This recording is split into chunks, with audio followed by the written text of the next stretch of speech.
North Dakota is setting up to be the next battleground for big tech. In less than an hour, the state Senate is voting on a bill that would prohibit Apple and Google from requiring apps to use their payment systems, among other things. Joining me now is North Dakota State Senator Kyle Davison, who introduced the bill last week. Mr. Davison, thank you for being with us. So tell me, what is the aim of this, and what happens to Apple if they don't comply? Can they just not sell iPhones in the state? Do they have to disable the ability to download apps?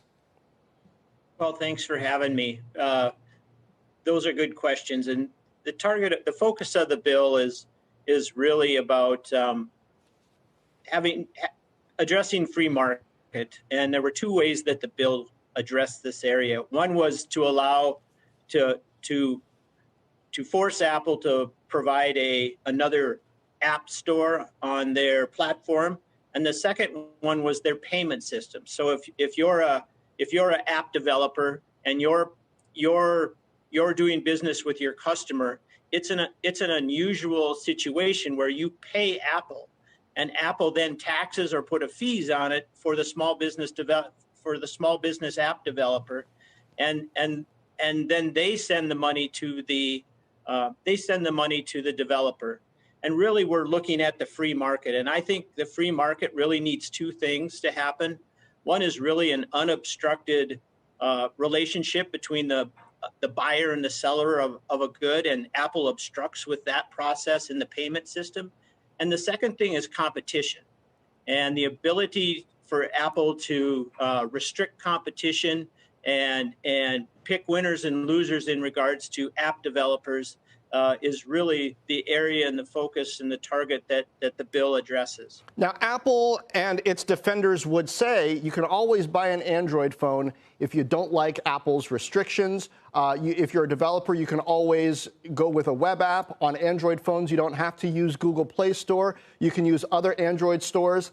And Apple might say, in fact, they have said, boy, if you force other app stores onto the iPhone, we can't control the security of those. Security is a hallmark of our platform. Start with the security question. How do you answer that?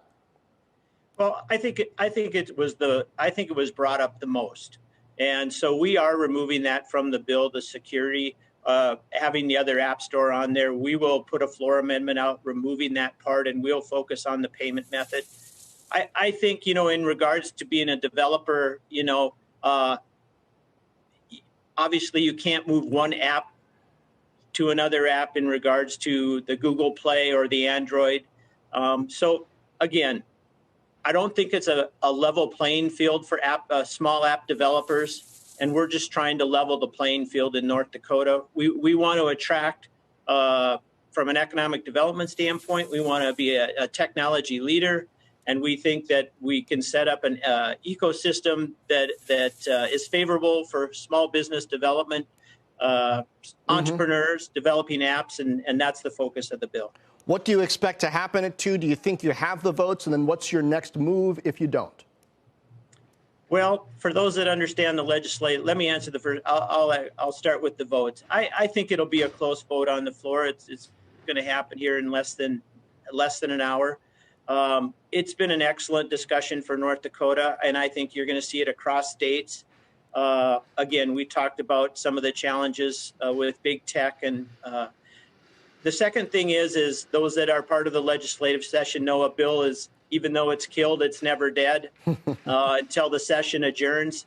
So let's get through the vote today. If it passes, it'll move to the House, and my guess is that we won't have a private hangar big enough in Bismarck for all the lobbyists and the Apple people to fly in to testify. Shepard Smith here. Thanks for watching CNBC on YouTube.